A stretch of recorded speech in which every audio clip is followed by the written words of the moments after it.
Polri cari tahu motif penembakan Brigadir J ke istri Verdi Sambo.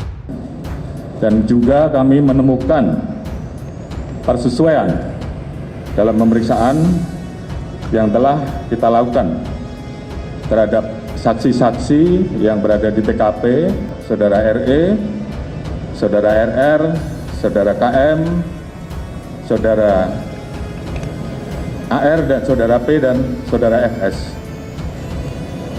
Ditemukan perkembangan baru bahwa tidak ditemukan, saya ulangi, tidak ditemukan fakta peristiwa tembak menembak seperti yang dilaporkan. Dari mulai mayat tidak boleh dibuka, dari mulai otopsi tidak boleh diketahui, dari mulai Ibu Putri Chandrawati yang katanya sakit terus trauma, tahu-tahu tiba-tiba nongol. Jadi itu seperti mempermainkan kita semua. Saya pikir sudahlah, berhentilah.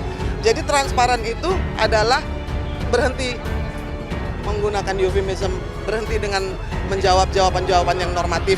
Tunggu saja hasil dari criminal science investigation, like everybody understand what that means. I don't understand. Tetapi kami tetap mengasumsikan belum tentu juga dia adalah korban.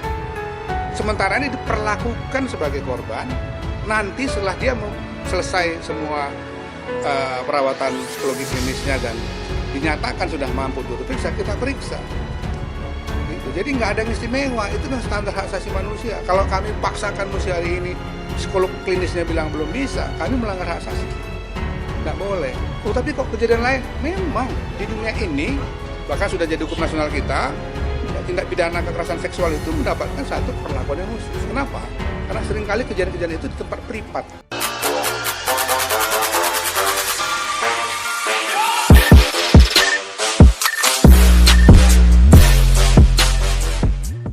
Polri masih melakukan pendalaman guna mengetahui motif penembakan terhadap Nofriansyah Yosua Huta Barat alias Brigadir J hingga meninggal dunia. Kapolri Jenderal Listio Sigit Prabowo mengatakan salah satu saksi yang didalami adalah istri dari Irjen Verdi Sambo yakni Putri Chandrawati. Motif saat ini sedang dilakukan pendalaman terhadap saksi-saksi dan juga terhadap Ibu Putri. Jadi saat ini belum bisa kita simpulkan, kata Sigit dalam konferensi pers. Sejauh ini Listio baru mengumumkan bahwa Brigadir J ditembak oleh Baradae atas perintah Irjen Verdi Sambo. Setelah itu Verdi Sambo menembakkan senjata milik Brigadir J ke dinding berulang kali untuk memunculkan kesan telah terjadi tembak-menembak. Padahal itu tidak pernah terjadi.